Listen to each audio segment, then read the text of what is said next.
ഉലമാക്കൾ എഴുതിയിട്ടുണ്ട്. ദേഷ്യം 4 നിലയിലാണ്. ഒന്ന്, പെട്ടെന്ന് ദേഷ്യപ്പെടും, പെട്ടെന്ന് ആ ദേഷ്യം പോവുകയും ചെയ്യും. രണ്ടാമത്തെ പതിയെ ദേഷ്യപ്പെടും, പതിയെ ആ ദേഷ്യം പോവുകയും ചെയ്യും. മൂന്നാമത് പതിയെ ദേഷ്യപ്പെടും, പെട്ടെന്നത് പോവുകയും ചെയ്യും. ഇത് വളരെ ശ്രേഷ്ഠമായതാണ്. പതിയെ ദേഷ്യപ്പെടുകയുള്ളൂ, ഇനി ദേഷ്യം വന്നാൽ തന്നെ പെട്ടെന്നത് പോവുകയും ചെയ്യും. ഏറ്റവും മോശമായ കോപം പെട്ടെന്ന് ദേഷ്യപ്പെടുന്ന കാര്യത്തിൽ.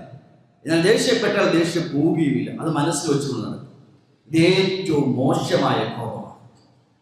കോപം ഒരു മനുഷ്യന് ഉണ്ടാകുന്നത് അവന് ശൈത്താനുമായുള്ള സഹവാസം, ശൈത്താൻ അവനുമായി കൂടുതൽ സഹവസിക്കുന്നതിൻ്റെ അടയാളമാണ്.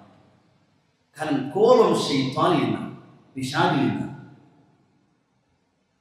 ഒരു സഹാബി പറയുന്നു, ഞങ്ങൾ തങ്ങളുടെ കൂടെ സദസ്സിലിരിക്കുന്ന സമയത്ത് ഒരാൾ മറ്റൊരാളെ ഇങ്ങനെ ദേഷ്യപ്പെടുകയാണ്. ദേഷ്യത്തിൻ്റെ കാഠിന്യത്താൽ മുഖമെല്ലാം ഇങ്ങനെ ചുവന്ന്, അദ്ദേഹത്തിൻ്റെ ഞരമ്പെല്ലാം ഇങ്ങനെ വീർത്ത് നിൽക്കുന്ന അവസ്ഥയിൽ തങ്ങളിത് കണ്ടപ്പോൾ പറഞ്ഞു, എനിക്കൊരു കിളിമ അറിയാം, ഒരു വചനം അറിയാം.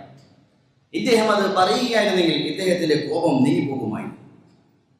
സഹാബാക്കൾ ചോദിച്ചു, ഏതാണ് നബിയെ? ഒരാൾ ദേഷ്യപ്പെട്ട് നിൽക്കുമ്പോൾ ആ വചനം പറഞ്ഞാൽ അദ്ദേഹത്തിൻ്റെ കോപം, ദേഷ്യം മാറിപ്പോകുന്ന വചനം ഏതാണ്? പറഞ്ഞു, അഊദു ബില്ലാഹി മിനശ് ശൈത്വാനിർ റജീം എന്ന മനുഷ്യൻ പറയുകയാണെങ്കിൽ അദ്ദേഹത്തിൻ്റെ ദേഷ്യം മാറുന്നതാണ്.